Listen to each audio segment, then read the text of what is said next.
Upendra, economy old paper series में हम यहाँ पर प्रश्न क्रमांक 12वें पर पहुँच चुके हैं और 6 मार्कर की हमारे यहाँ पर क्वेश्चन सीरीज है। ओके, तो इससे पहले लगभग हम बहुत सारे कर चुके हैं। मैं आपको बता दूं कि 3 मार्कर सारे कंप्लीट है हमारे 2014 से 18 तक के, और जियोग्राफी पेपर तो पूरा कंप्लीट करवा रखा है। सो आप प्लेलिस्ट ज़रूर विजिट कीजिएगा, जहाँ पर आपको सारे के सारे लगभग 80+ वीडियो जियोग्राफी के अवेलेबल हो जाएंगे।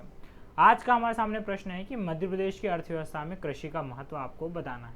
तो इकोनॉमी बहुत प्यारा सब्जेक्ट है, और एक चीज़ जो घूम फिर के आपको सामने आएगी वो ये कि एक एमपी की इकोनॉमी से ज़्यादा ही क्वेश्चन के आते हैं, और एमपी की इकोनॉमी आप तभी बता सकते हैं जब आप इंडियन इकोनॉमी अच्छे से पढ़ सकते हैं।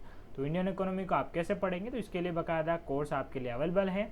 1000 में पूरा इकोनॉमी में आपको कवर करवा सकते हैं। देन इसके अलावा आपको हर क्लासेस का PDF मिलेगा 55+ न्यू लेक्चर। देन इसके अलावा अगर आप पेपर 3 की तैयारी करें तो 4000 पूरा पेपर 3 अवेलेबल है।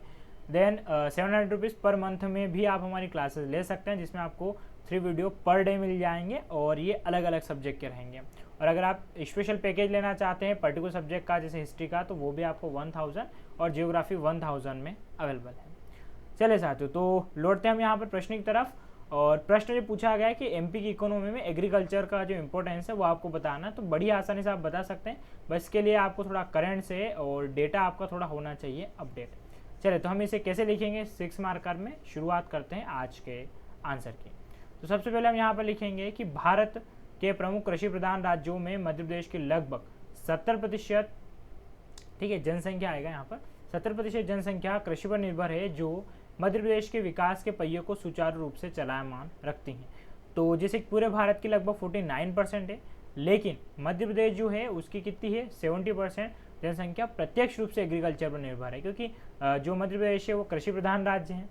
तो यहाँ पर हमने एक मोटा मोटा क्या बता दिया कि एग्रीकल्चर कितना महत्वपूर्ण है जनसंख्या के वे में।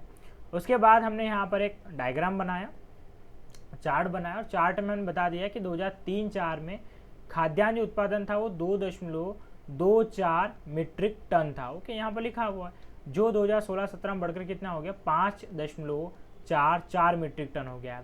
यानी कि जब आप ऐसे डेटा डायरेक्ट उनको बताते हैं, फैक्चुअल डेटा, तो उसका बहुत ज़्यादा इम्पैक्ट पड़ता है। तो ये बात मैं हमेशा से कहता आया हूँ कि इकोनॉमी बिना डेटा के काम करती नहीं।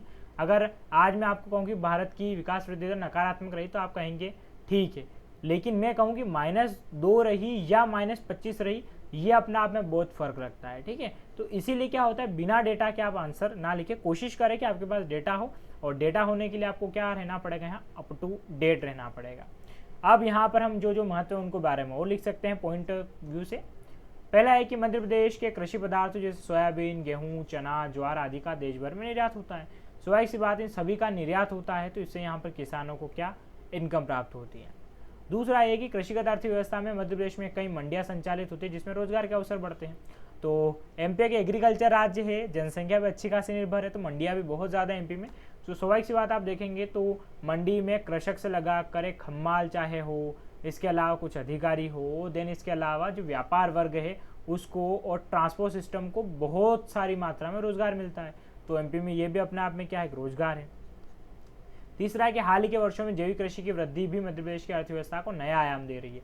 तो आपको पता होगा कि जैविक कृषि मतलब ये है कि जिसमें बिल्कुल जो खाद है उसका रासायनिक चीज़ों का उपयोग बिल्कुल ना किया जाए, और जब उसका उपयोग नहीं किया जाता है तो जो जैविक कृषि यहाँ पर आ रही है, ऑर्गेनिक की अगर हम बात करें तो बिल्कुल ऑर्गेनिक जो एग्रीकल्चर हो रहा है, इसमें ये फ़ायदा हो गया कि इसकी डिमांड बहुत ज़्यादा है, और इंडिया अच्छे खासे इंडिया में एमपी का अपना एक नया रुतबा यहाँ पर चला है। उसके बाद चौथे की हम बात करें तो लहसुन, धनिया, चिरौंजी, अमरूद जैसे कृषिगत उपजों से किसानों को अतिरिक्त आय प्राप्त होती है, जिससे कि खासकर मंदसौर नीमच जिला जो है वो लहसुन के लिए ज़्यादा है। इसके अलावा जब धनिया बात करें वो है चिरौंजी, अमरूद के लिए खंडवा खरगोन।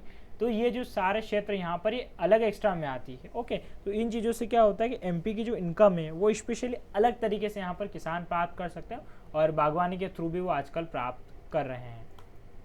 देन इसके अलावा 5वां पॉइंट हम लिखेंगे यहाँ पर कि मध्य प्रदेश में कृषकों की आय वृद्धि हुई है, जिससे वे अन्य क्षेत्रों में रोजगार के अवसर खोज रहे हैं। तो एग्रीकल्चर जब इनकम बढ़ती है तो इसके अलावा फिर वो खुद की दुकान खोल रहे हैं, या कहीं बाहर जाकर अपने बच्चों को पढ़ा रहे, उस इनकम से उनको रोजगार मिल रही है, या खेती में ही वो नए नए रोजगार यहाँ पर ढूंढ रहे हैं। फाइनली कंक्लूजन हम यहाँ पर लिखेंगे कि हालांकि मध्य प्रदेश में कृषक प्रायः बद्धदर स्थिति में ही जीवन यापन कर रहे हैं, जिसे जनसंख्या वृद्धि, जलवायु परिवर्तन जैसे कारक शामिल।